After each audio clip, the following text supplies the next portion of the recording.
সে ৩ বছরের শুরু থেকেই আমাকে বলতো যে সে হয়তোবা আমাকে বিয়ে করতে পারবে না। হ্যাঁ? এটাও জোর দিয়ে বলতো না, আবার যে সে আমাকে বিয়ে করবে এইটাও জোর দিয়ে বলতো না। আচ্ছা। তো বেসিক্যালি আপনার একটা ছেলের সাথে রিলেশন ছিল যে আপনার ডিপার্টমেন্টের সিনিয়র এবং তাকে যখন আপনি বিয়ের কথা বলছেন, একটা পর্যায়ে এই বিয়ের জন্য সে রেডি না এবং এটা নিয়ে তার সাথে আপনার ব্রেকআপ হয়ে যায়, রাইট? অ্যান্ড না, আসলে এরকম না। তাহলে? আ মানে ৩ বছরের যেটা শুরু ছিল, শুরু থেকেই আমি যেহেতু প্রপোজাল দিয়েছিলাম, হ্যাঁ। আ বাট ওই সময় উনার একটা রিসেন্ট ব্রেকআপ হইছিল। ওই আপু আবার তার ব্যাচমেট ছিল। হুম। ও কোনো রিলেশনশিপ এ আসতে বাট চাইতেছিল আপনার না। ব্রেকআপটা কেন হইছে? হ্যাঁ, আমার তার সাথে কথা হইতেছিল। কিন্তু সে ৩ বছরের শুরু থেকেই আমাকে বলতো যে সে হয়তোবা আমাকে বিয়ে করতে পারবে না। হ্যাঁ? এটাও জোর দিয়ে বলতো না, আবার যে সে আমাকে বিয়ে করবে এইটাও জোর দিয়ে বলতো না। তা এটা কন্টিনিউ হইতেই সে হঠাৎ করে কনট্যাক্টটা অফ করে দেয়। তার মনে হচ্ছে যে সে যেহেতু বিয়ে করতে পারবে না, সো এটা যত লেন্দি করবে তত প্রবলেম হবে।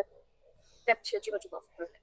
আচ্ছা, ঠিক আছে। এরপরে হচ্ছে আম আপনার সাথে ব্রেকআপ হয় এবং আপনার বেস্ট ফ্রেন্ড আপনাকে এসে ম্যানিপুলেট করে যে যে আপনাকে ছোটবেলা থেকে ভালোবাসতো সে এসে বলে যে, "ওকে, ফাইন। তুমি কষ্ট পাও না। Let's get married." রাইট? হ্যাঁ, হ্যাঁ। ওকে।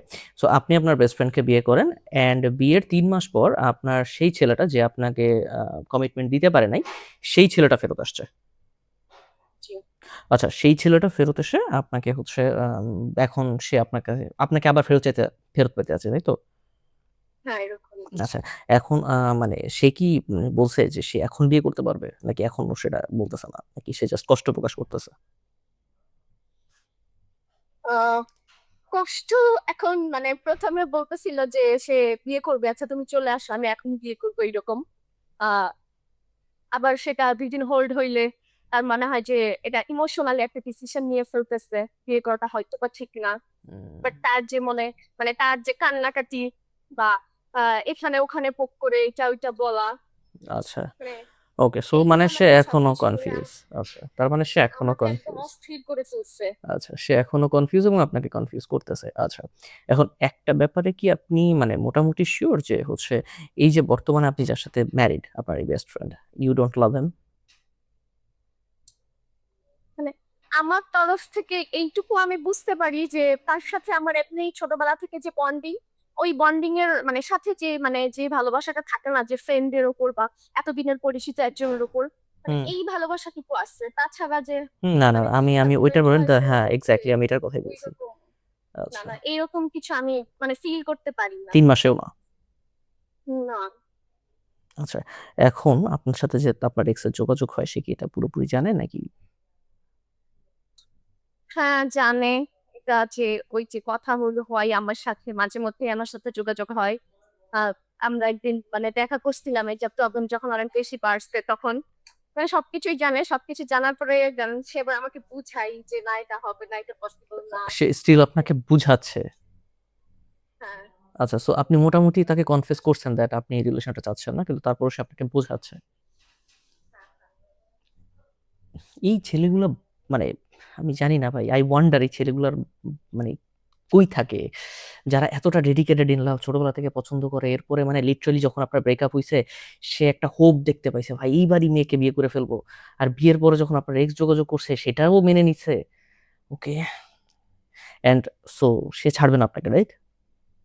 হ্যাঁ, এরকমই আমাকে ১ম যখন আমি বলছিলাম যে আমি এরকম মানে আমি এখানে আরকি থাকতে পারতেছি না। আমার যদিও এটা মানে আমার যদি অন্য কাউকেও বিয়ে করতে হয় তারপরেও আমার একটু টাইম লাগবে। আমি আমি মানে এখন বিয়ে করে ভুল করে ফেলছি। আমি যখন এটা আমার তরফ থেকে বলছি তখন আমাকে বলতেছিল, "আচ্ছা ঠিক আছে তুমি তোমার এক্স এর সাথে কথা বলো। সে যদি তোমাকে আরকি মানে তোমার সাথে যদি এখন বিয়ে করতে চায় তাইলে হইতেছে যে আমার তরফ থেকে কোনো ঝামেলা নাই। এখন আমি ছেড়ে দিব।" দেন আমি যখন এটা নিয়ে সিরিয়াসলি ২ দিন পরে আলাপ করলাম, "আচ্ছা ঠিক আছে তুমি কি মানে ছাড়বা নাকি এগুলা?" তখন বলতেছে, "আরে না, না তুমি কি পাগল হইছো? আমি তোমাকে পছন্দ করে বিয়ে করছি। আমি তো পুরা দুনিয়া উল্টাপাল্টা করে ফেলবো এখন।" ভাই রে ভাই!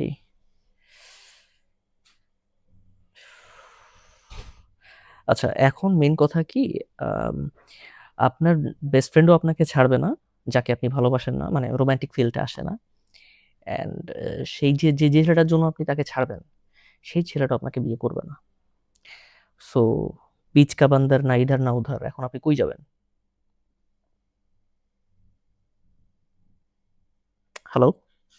হ্যাঁ, সেটাই মানে আমি তো আমার ফ্রেন্ডরা অনেকে আসছে যে আমাকে এটা অলরেডি বলছে যে আমি যদি এখান থেকে বের হয়ে আসি তারপরেও মনে হয় না যে আ সে আমাকে রিসিভ করবে বা নিবে ইন ফিউচারেও। আচ্ছা, এখন আমার আমি একটু স্টেপ বাই স্টেপ তাহলে সিচুয়েশন ব্রেক করি। ১ম সিচুয়েশন হচ্ছে যদি আপনি ডিভোর্স দিয়েও দেন, আপনি এই ছেলেকে পাচ্ছেন না, যার জন্য ডিভোর্স দিচ্ছেন। ২য় কথা হচ্ছে যে আপনি যদি এই ছেলেটার সাথে থাকেন যাকে আপনি ভালোবাসেন না, এইটা তার প্রতি আসলে অন্যায় করা হবে। আপনার নিজের প্রতিও অন্যায় করা হবে এবং ভবিষ্যতে গিয়ে কি হবে? না হয় আপনি পরকীয়া করবেন, নয়তো সে পরকীয়া করবে। আদারওয়াইজ আপনাদের যে সন্তান হবে সে হয়তোবা একটা তাদের মধ্যে যে তাদের বাবা-মার মধ্যে সে কখনো ভালোবাসা পাবে না। সো সবসময় একটা খাপছাড়া ভাব থাকবে। এখন আপনার যে হাসব্যান্ড তাকে আপনি বুঝান যে সে আপনাকে জেদের বশে বিয়ে করছে, পছন্দ করে না। ঠিক আছে? সে আপনার একটা মানে কাইন্ড অফ সুযোগ নিয়ে বিয়ে করছে। আপনার ব্রেকআপ ফেজ চলতেছিল। সো তখন। আর অ্যাবাউট দিস গাই আপনার এক্স, সে সারা জীবন আপনাকে জাস্ট এভাবে ঝুলাই রাখবে। ওকে? এখন কথাটা আসলে এইখানে না যে আপনি কোন নৌকায় পা রাখবেন। কথাটা এইখানে যে আপনি নিজে এখন সাঁতার কাটতে পারেন কিনা। কারণ আপনার ২ টা নৌকার একটাও স্টেবল না।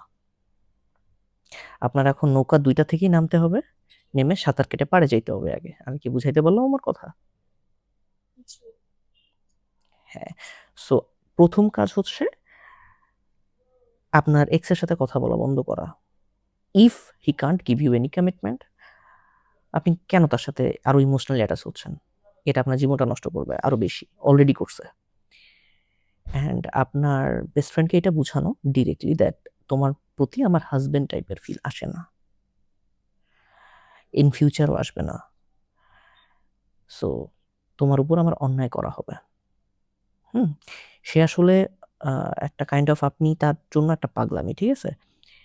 একটা ছেলে আপনাকে কমিটমেন্ট দিতে চাচ্ছে না, আরেকটা ছেলে আপনার জন্য পাগলামি করতেছে। যেমন এই যে আপনি এক্স এর সাথে কথা বলতেছেন, সেটাও মেনে নিচ্ছে। মানে এমন একটা পর্যায়ে আছে আপনি যদি তাকে বলেন যে আমি আরো ১০ টা ছেলের সাথে কথা বলব, পরকীয়া করব, সেটাও মেনে নিবে। ঠিক আছে? এখন তার এটা যে একটা টক্সিক অবজেশন এটা তাকে বুঝাইতে হবে। But before everything you need to cut off your ex first. আমি কি বুঝাইতে পারলাম? জি।